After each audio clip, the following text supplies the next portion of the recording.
Rapaziada, primeira do ano, aula completa com God of War, um diálogo muito importante, onde o Mimir consegue identificar quem de verdade é o Kratos. Sem mais delongas, vamos pra aula, lembrando que eu vou tocar primeiro a parte escondendo algumas palavras para que você preste atenção e consiga treinar aí o seu ouvido. Também o material que eu uso na aula tá disponível lá no nosso Discord, o link tá aqui na descrição. Vamos começar. Kratos. Zeus. Zeus? My father. Your father was Zeus? Well, that explains a lot.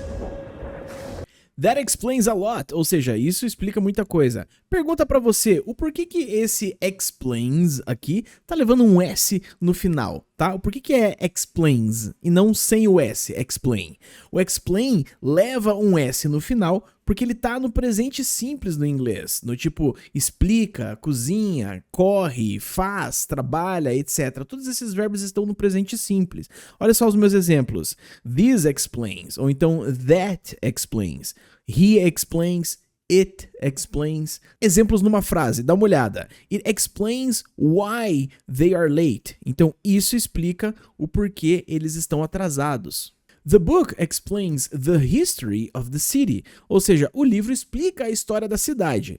Teacher, quando que eu não uso S, tá? Quando que eu não coloco o S nesses verbos aí no presente simples? Se o teu sujeito for I, you, we, they, ou então se eles estiverem no plural, tá? Então daí não é necessário você colocar o S no final do verbo. Dá uma olhada aqui, ó. I explain the situation. Então eu explico a situação, tá vendo? Então aqui eu já não tô mais usando explains. They explain it very well. Então eles explicam muito bem. Então aqui eu também já não tô mais colocando o S no meu verbo. My father. Your father was Zeus? Well, that explains a lot. What is that place? Never go there. Understand? Never go there. Olha só que interessante, nunca vá lá. There significa lá, ali, acolá, enfim. Ele é usado para indicar um lugar específico, mas que está afastado de quem fala. Então você aponta e fala there, nessa ideia de lá. Olha só o meu exemplo. I left my keys there. Ou seja, deixei minhas chaves lá. She's over there. Ou seja, ela está ali. Ou então ela está lá. Faz sentido? Só que o there não é só esse sentido que tem pra ele, né, cara? Então se a gente for aqui um pouquinho mais pra baixo, você vai ver que o teacher anotou aqui pra você, there também pode ser usado junto com o be, tá? Pra indicar que existe algo, que há algo. É o famoso there is, there are. Dá uma olhada aqui nos meus exemplos, ó. There is a book on the table, ou seja, há um livro na mesa. Legal? There are many people in the room, ou seja, há muitas pessoas na sala. No caso aqui eu tô usando o is para there is para singular e aqui no there are para plural. Estão vendo? Legal, né? Então o there tem vários empregos. Esses dois foi o que eu mostrei agora. Um é o lá e o outro com o to be significa existe ou então há. What is that place? Never go there. Understand?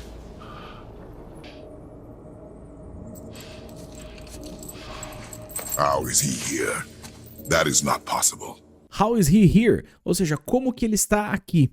How significa no inglês como, né? No sentido de maneira ou método. Eu coloquei isso porque tem muita gente que confunde aqui as palavras de pergunta. How, why, when, where, what, etc. Esse é o how. Olha só. How do you open this door? Ou seja, como que você abre esta porta? Ou então, how did she finish so quickly? Então, como que ela finalizou? Como que ela terminou tão rápido? Só que, dá uma olhada, o how pode ser perguntado para perguntar também o estado de alguém ou algo, tá? Por exemplo, a frase famosa, né? How are you? Então, como você está? Ou então, how is the weather today? Ou seja, como está o tempo hoje? How is he here? That is not possible. It's just an illusion. Hell's known for torturing its inhabitants with their own past. Hell is known for torturing its inhabitants. Olha só que interessante essa estrutura aqui, ó. Is known. Dá uma olhada, significa é conhecida. Isso daqui tá na voz passiva, tá, gente? Como que eu crio uma voz passiva? A gente primeiro utiliza o be, is, are, was, were, etc., mais o passado particípio, né, cara? Então é a terceira coluna do verbo. André, o que é de verdade esse negócio aí de voz passiva? Voz passiva é quando o sujeito da frase recebe a ação ao invés de realizá-la. Nossa, André, eu não entendi nada do que você falou. Calma, relaxa, tamo junto, vamos explicar. Olha aqui os meus exemplos, ó. Kratos loves Atreus. O Kratos, nesse caso, é o meu sujeito, tá? Ele é o meu subject no inglês. Só que aqui, na segunda frase, eu tô falando assim, Kratos is loved. Ele também é o sujeito. Só que nessa primeira frase, o loves tá indo pro Atreus. E aqui na segunda frase, o loved tá vindo pro Kratos. Aí que tá. Quando o verbo, ele tá vindo, né, cara, pro sujeito, isso é uma voz passiva, entenderam? Agora dá uma olhada aqui na estrutura, porque o pessoal me pergunta muito isso. André, eu entendi que eu tenho que usar o be mais o past participle, mas o que diabos é esse negócio de past participle? É a terceira coluna do teu verbo, tá? E eu coloquei aqui alguns exemplos, ó. Quando seus verbos são regulares, você coloca o ed no final deles, por exemplo, play, played, ou então use, used, tá? No caso, o use já termina com E, então a gente não precisa colocar mais um E e um D, a gente só coloca o D. Agora, irregulares, eles não seguem essa regra, eles são irregulares, eles são doidões, eles têm as próprias regras e infelizmente daí é meio que um pouquinho de decoreba mesmo, que a gente tem que ir lá pegar a lista e estudar ela, beleza? Olha só, dá uma olhada aqui nos meus exemplos. The book is known worldwide, ou seja, o livro é conhecido mundialmente. This recipe is used in many countries. Ou seja, essa receita é usada em muitos países. Ao invés de eu falar people use this recipe, ou seja, pessoas usam essa receita, eu falo this recipe is used. Ou seja, essa receita é usada. It's just an illusion. Hell's known for torturing its inhabitants with their own past.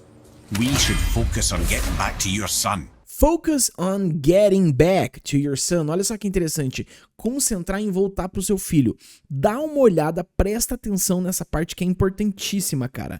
Focus on getting back, tá? Normalmente, ó, presta atenção no que eu tô falando. Normalmente, eu cheguei até mais perto de vocês. Usamos o gerúndio, tá? Que é o verbo mais o ing, depois de preposições, beleza?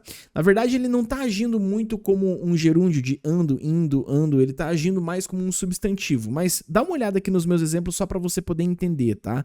We need to focus on improving our skills.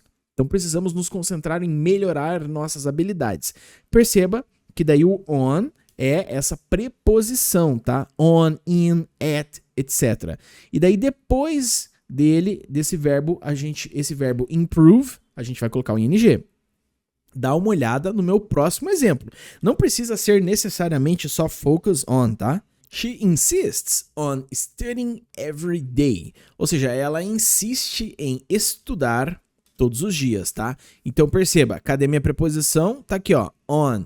Então, depois dela, eu vou colocar o ing, tá bom? I am thinking about changing my job. Minha preposição é about. Então, eu estou pensando sobre, eu estou pensando em, né? Mudar, no caso, change, vai levar o ing também. Show? Pegaram essa parte? Isso não é uma regra 100% geral, não todos são assim e tem que ser assim, mas é bem comum, 90% aí das preposições, depois delas a gente vai colocar o ing, beleza? Vamos continuar. We should focus on getting back to your son. Your father was Zeus. I finally understand.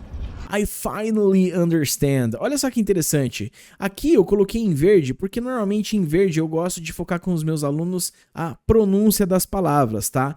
Principalmente dessa finally. Eu já vi gente pronunciar finally ou então de várias maneiras. Mas uma coisa que eu queria que vocês prestassem atenção é que aqui, ó, no A, a gente tá com esse ezinho invertido. Tá vendo ele? Doidão, né? Esse ezinho invertido, ele é um símbolo fonético que a gente chama de schwa, ou cheva em português, se eu não me engano, que é basicamente esse é um negócio que você não pode enfatizar muito. Então, não é finally, é finally. Perceba que ele vai para baixo, ó.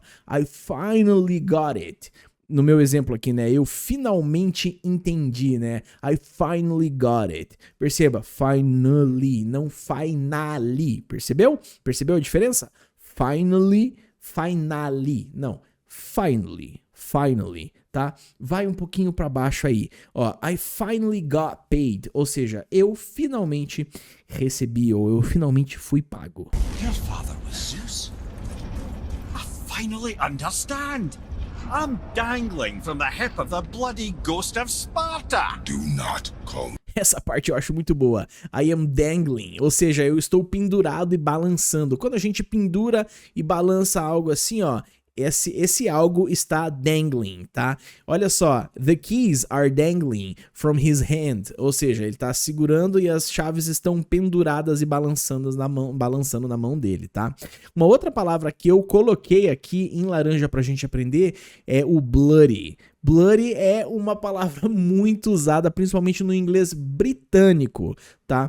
Literalmente, o sentido literal do bloody significa ensanguentado. Vem da palavra blood, tá? Então olha só o meu exemplo. His shirt was bloody after the accident. Ou seja, a camisa dele estava ensanguentada depois do acidente, com manchas de sangue, com sangue na superfície, beleza? Só que o problema é que a gente utiliza esse bloody como uma expressão enfática, tipo semelhante a uma ideia de, sei lá, maldito, mas só para enfatizar algo. Em algumas vezes, ou na maioria das vezes, nem é tão agressivo assim, não é ofensivo, mas pode ser, tá bom? Olha só, it's a bloody good idea, ou seja, cara, é uma ideia muito boa, beleza? Ó, I am so bloody tired of this, então eu estou tão cansado disso. Pode ser também, em alguns contextos, ofensivo.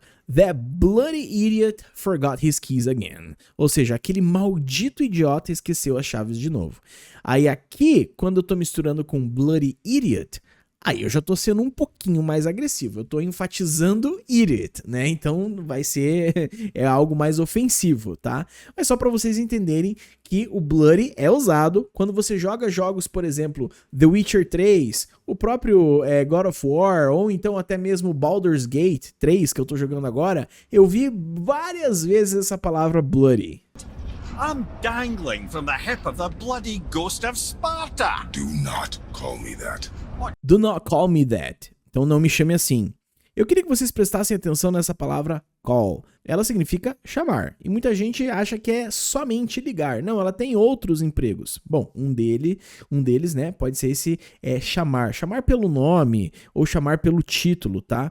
Eu coloquei aqui também, aqui do ladinho, ó, o alfabeto fonético. Por quê? Eu queria que vocês prestassem atenção nesse Czinho invertido aqui, ó. Esse Czinho invertido, ele faz meio que esse nosso papel de ó. Muita gente pronuncia cal, mas não é certo a gente pronunciar dessa forma, tá? É como se você colocasse esse ó, assim. Ele é um pouquinho mais estendido e um pouquinho mais acentuado, mais puxando para o lado do ó. Então é call, beleza? Eu tô trazendo mais o alfabeto fonético para vocês. Eu sei que às vezes é um pouquinho difícil de pegar ele, mas com o tempo e com o estudo e com o esforço aí a gente vai conseguir entender melhor os símbolos, tá? Que nem, por exemplo, aqui a gente sabe que a gente tem um K, então é esse som aqui, ó, né?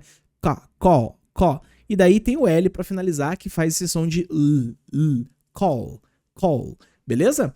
Então a gente vai pegar o alfabeto. Eu poderia escrever como que a gente pronuncia, como eu já fiz isso no passado, mas eu gosto já de começar a ensinar os meus alunos o alfabeto fonético, porque o que acontece? O nome dele é IPA, tá? É International Phonetic Alphabet. Se eu não tô errado, eu acho que é isso daí.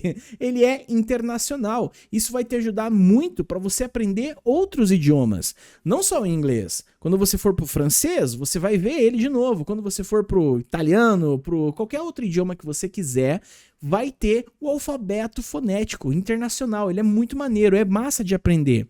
Eu sei, como eu disse, ele é um pouquinho difícil, mas a gente é gamer, né? Se fosse pela dificuldade, eu não teria jogado Dark Souls 3, que é um dos meus jogos favoritos de todos os tempos. Então, enfrenta aí a batalha, estuda e aprende o alfabeto fonético, que eu te prometo que ele vai te ajudar no futuro. Então, olha só, what do you call this dish? É o exemplo, né, que eu tô usando. Como que você chama esse prato? Só que, lembrem-se, o call pode também ser ligar, no sentido de telefone, ó. I will call you later, ou seja, eu vou te ligar mais tarde, beleza? Ou então, pode ser também essa ideia de convocar ou convidar alguém, ó. They called everyone to the stage. Eles chamaram todos para o palco. Percebeu? Só aqui eu já te mostrei 3 empregos dessa palavra call, mas tem outros usos também. I'm dangling from the hip of the bloody ghost of Sparta. Do not call me that. Oh, don't mistake me, brother. From what I heard, the Pantheon... Don't mistake me, brother. Então, não me entenda mal. Essa ideia de don't mistake é uma ideia de também não se confunda, ou então não entenda mal, não interprete mal a situação. Tá? Algo ou alguém, né? Ó, do not mistake my silence for lack of grief. Não confunda meu silêncio com falta de sofrimento. Duvido vocês acertarem de qual série que é essa frase que eu coloquei aí. Eu coloquei de propósito, claro. Fiz até, inclusive, um Reels lá no meu Instagram e no meu TikTok, cara. Olha que massa. Essa frase é falada pelo próprio Kratos nessa cena aqui. Focused. Do not mistake my silence for lack of grief. Or now you wish. Então ele fala, não confunda o meu silêncio com falta de sofrimento, ou então falta de luto, né? É muito maneiro essa cena. Inclusive, olha que interessante, deixa aqui nos comentários se vocês quiserem que eu faça um vídeo, uma aula, somente com essa cena, porque essa cena é muito bonita ali entre o Kratos e o Atreus. Muito massa, né? Então, vamos continuar. Ah, inclusive, eu mencionei aqui o meu Instagram e meu TikTok, te convido, se você usa essas redes sociais, @AndréPianaro, você vai me seguir lá, e eu tô postando shorts, né, cara, as partes curtas das aulas lá, e também tem outro tipo de conteúdo. Me segue lá se você estiver nessas redes. Vamos continuar. Sparta. Do not call me that. Oh, don't mistake me, brother. From what I heard, the Pantheon had it coming. It's still... Had it coming. Olha só que interessante. Esse had it coming é no sentido de que, cara, já estava vindo. Então, essa situação já estava vindo. Ou seja, a gente utiliza essa expressão para quando a gente quer expressar que alguém merecia o que aconteceu com eles, né? Como vocês sabem ali, né, cara, no God of War 1, 2 e 3, os deuses do Panteão, eles não eram uns deuses muito legal, né, cara? Eles não eram uma galera muito bacana, não. Eles eram meio sacana, cara. Então, eles meio que mereciam o que o Kratos fez com todo mundo, né? Que foi descer a porrada em todo mundo. Então, realmente, né? Eu concordo com o Mimir aqui nessa parte. She always drove recklessly. So, when she got a ticket, she had it coming. Ou seja, ela sempre dirigiu de forma imprudente. Então, quando ela recebeu uma multa, ela mereceu. Ou seja, a multa estava vindo para ela, não tinha jeito. Do jeito que ela dirigia, ela mereceu. She had it coming. Beleza? Vamos continuar. Call me that. Oh, don't mistake me, brother. From what I heard, the Pantheon had it coming. It's still a bit to take in. A bit to take in. Olha que interessante. Esse take in é um phrasal verb, ou seja, quando a gente mistura um verbo com uma preposição ou um advérbio, né?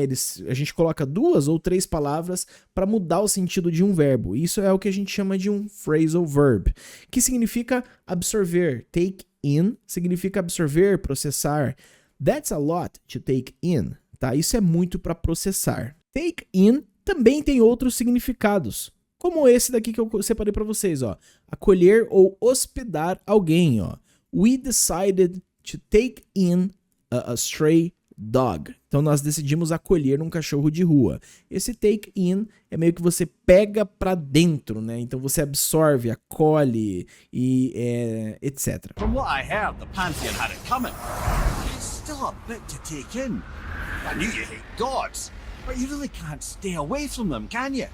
You really can't stay away from them. Olha que interessante essa ideia de stay away from, que significa ficar longe ou então evitar alguém ou algo, né, uma situação.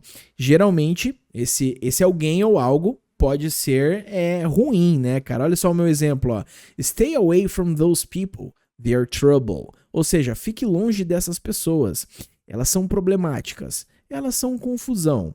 Olha só o meu outro exemplo, só que daí com outro emprego, ó. A ideia de evitar um comportamento ou uma ação também pode ser usada, ó.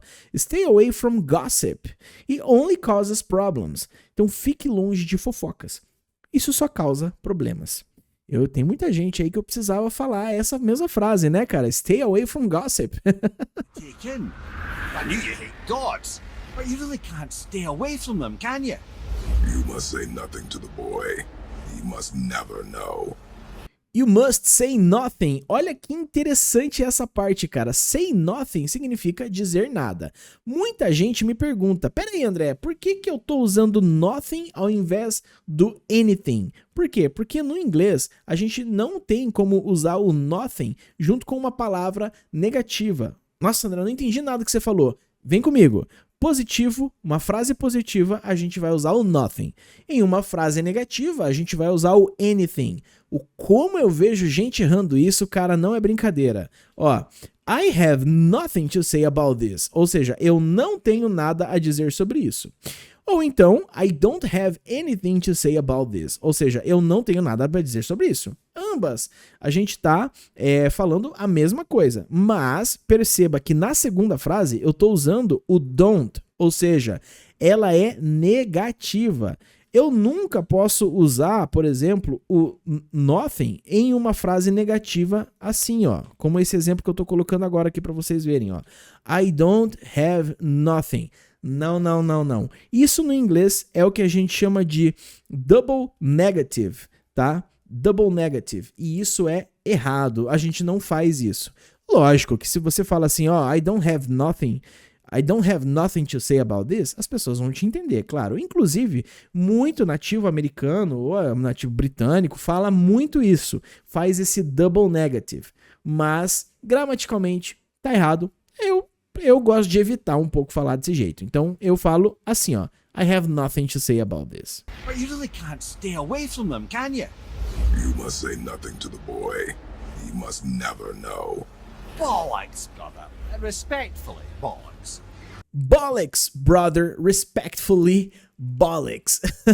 Bollocks significa besteira, bobeira, tá? Eu só salvei essa parte porque eu gosto muito dessa palavra, bollocks. E, de novo, é mais uma estrutura, mais uma gíria que você vai ver bastante nos videogames, principalmente britânicos ou da época medieval, onde era um inglês um pouco mais antigo, usava-se muito essa palavra. Bollocks, brother. Respectfully, bollocks. He has to know. He'll never be whole without the truth. Look, I get it. You hate the gods, all gods. It's no accident that includes yourself. And it includes your boy. Look, I get it. Ou seja, I get it significa eu entendo, no sentido de eu peguei. Sabe quando a gente fala assim, peguei, saquei? Essa é a ideia do get it, tá? Oh, now I get the problem. Esse é o meu exemplo. Agora eu entendi o problema. Ele é um pouquinho mais informal e é muito bom para ele substituir o I understand. Deixa eu tirar minha câmera aqui, ó, para vocês verem. O I understand. Às vezes eu sinto que os meus alunos particulares, eles são muito vidrados em falar o I understand, I understood. E eu tento deixar o inglês deles um pouquinho mais informal, um pouquinho mais solto, né? Para que seja algo mais natural, beleza? Então, às vezes eu ensino isso. Eu falo, cara, você pode usar, ó, I get it, I got it. Tá? É bem comum de usar essas frases. Na outra frase que eu deixei em laranja nessa parte é o It's no accident, tá? Eu sei que a tradução é tipo, não é um acidente, mas a ideia seria, dessa gíria, né, dessa expressão seria não é por acaso, tá? Não é um acidente, não é por acaso que isso aconteceu, né? Então vamos dar uma olhada aqui no meu exemplo. It's no accident that she was promoted. Ou seja, não é por acaso que ela foi promovida. She worked hard for it. Então ela trabalhou duro por isso. Look, I get it. You hate the gods, all gods. It's no accident that includes yourself. And it includes your boy. You see that? He feels that. He can't help what he is. He can't help. A tradução literal do can't help é meio confusa, né? Porque ela fica assim, ele não pode ajudar. Mas André, não entendi. Por que aqui na tradução você falou ele não pode evitar? Porque tem vezes que essa ideia de can't help dá essa expressão de não pode evitar, ou então ele não tem controle, tá? Por exemplo, she can't help laughing when she's nervous. Então ela não consegue evitar rir quando está nervosa, tá? He can't help being rude. That's just his nature. Então ele não pode evitar ser rude. Essa é apenas a natureza dele, tá vendo? Então ele não controla, ele não pode evitar. É o que ele é, não tem jeito. Então aí a gente tem um outro emprego para essa ideia de can't help. Normalmente significa eu não posso ajudar. Hey man, I can't help you. I don't have the time. Ou seja, ei cara, eu não consigo te ajudar porque eu não tenho tempo. Beleza, nesse contexto tá sendo utilizado eu não consigo ajudar. Mas, cuidado, dependendo do contexto, pode ser essa ideia de não pode evitar, não tem controle. Boy, you see that? He feels that. He can't help what he is.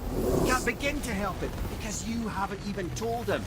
It's all connected, man. You haven't even told him. Olha só que interessante essa estrutura. Nossa, essa estrutura é avançada, hein? Olha só que massa. Nem contou a ele, né, cara? Indica essa ação de não ter contado ainda, né, o que aconteceu com ele, né, no caso, né, ou o que ele é, no sentido do Atreus, né? Essa estrutura, haven't even told him, tá no presente perfeito. Eu tenho uma aula disponível aqui, gratuita, também tá no meu YouTube. Se vocês quiserem, eu vou deixar o link aqui na descrição desse vídeo, para que vocês se aprofundem aí nessa nova conjugação verbal para os brasileiros, que é o present perfect. Por que eu digo nova? Porque ela não é tão comum, ela não é usada no português da maneira que ela é usada no inglês, entendeu? Então, eu vou deixar aqui na descrição o link para minha aula do Present Perfect, para vocês irem lá e se aprofundar melhor nessa estrutura. O que eu queria que vocês prestassem atenção é nesse cara aqui, ó, o even. Por quê? Porque é uma palavra que muita gente me pergunta, muitos dos meus alunos me perguntam, cara, o que esse even tá fazendo aqui? Ele tá aqui para enfatizar, né, que nem o mínimo esperado. Ou seja, cara, você nem contou pra ele ainda. Olha só que interessante essa ideia. Então, olha aqui, ó. She didn't even say goodbye. Ou seja, ela nem disse adeus. O mínimo esperado é que quando uma pessoa vai embora, ela diga adeus, socialmente falando, né? Eu odeio, mas eu gosto de dar aquele adeus assim, falou todo mundo e vou embora. Mas, né, cara, nem isso ela fez. Olha, tá vendo esse nem? Esse é o even. She didn't even say goodbye. Dá uma olhada no meu próximo exemplo. They haven't even made a decision. Então eles nem tomaram uma decisão. É esperado que o mínimo fosse tomar a decisão. Nem isso eles fizeram. Help what he is. Can't begin to help it because you haven't even told him. It's all connected, man. You will tell him nothing. Very well. Lembra que eu falei pra vocês que o nothing sempre vai ser com uma frase positiva? Ó, you will tell him nothing. Tá vendo? Então, você não dirá a ele. Por que eu selecionei isso para vocês darem uma olhadinha? Porque esse não aqui, ó, na nossa tradução, no nosso cérebro, quando a gente está pensando em português, a gente automaticamente coloca a frase em negativo. Ou seja, a gente faz isso aqui, ó. You will not tell him nothing. Só que isso é um erro. Na verdade, isso não é o certo. Por quê? Porque aqui eu estou usando o que eu falei lá em cima, um pouco antes. Falei que will not é negativo e o nothing a gente não usa no negativo. Para eu corrigir essa frase que eu escrevi aqui por segundo, o que eu poderia fazer? Bom, eu poderia tirar o not, you will tell him nothing, da mesma forma aí que o Kratos falou. Ou então eu posso substituir o nothing por anything. Aí sim, o anything vai em frases negativas. Ele aceita em frases negativas. Beleza? Agora o que eu vou fazer? Eu vou tocar essa cena de novo. Olha que interessante. Eu vou cobrir a legenda. Então você tem que praticar aqui, ó, o seu listening para ver se você consegue entender o que eles estão falando dessa vez. Beleza? Se eu te ajudei ou se você curtiu a aula, não se esquece de compartilhar ela e deixar um like, isso me ajuda muito. Deixa também aqui nos comentários quais são os próximos jogos que vocês gostariam de ver aqui em uma aula de inglês. Eu já tô preparando outros, eu tenho The Witcher vindo mais, tá vindo mais The Last of Us, tá vindo a série Gears, a série Halo, tem muita coisa pra vir ainda. Nossa, gente, vai bastante. Ah, Baldur's Gate, porque eu tô viciado nesse jogo. Baldur's Gate 3, eu também tô preparando aula sobre isso, beleza? Mas deixa aqui nos comentários, cara, mais sugestões aí pra gente, pra eu ver o que vocês estão achando, o que vocês estão curtindo mais, pra eu fazer mais aulas de inglês, beleza? Então, ó, presta atenção agora na cena e até a próxima, rapaziada. Fui! Kratos. Zeus, Zeus? my father. Your father was Zeus? Well, that explains a lot. What is that place? Never go there. Understand?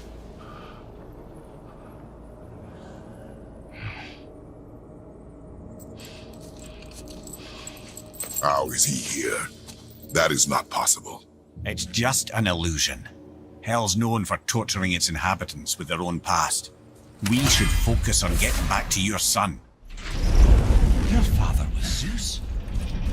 I finally understand. I'm dangling from the hip of the bloody ghost of Sparta. Do not call me that. What? Don't mistake me, brother. From what I heard, the Pantheon had it coming. It's still a bit to take in. I knew you hate gods, but you really can't stay away from them, can you? You must say nothing to the boy. He must never know. Bollocks, brother. Respectfully, bollocks. He has to know. He'll never be whole without the truth. Look, I get it. You hate the gods, all gods. It's no accident that includes yourself. And it includes your boy. You see that? He feels that. He can't help what he is. He can't begin to help it because you haven't even told him. It's all connected, man. You will tell him nothing. Very well.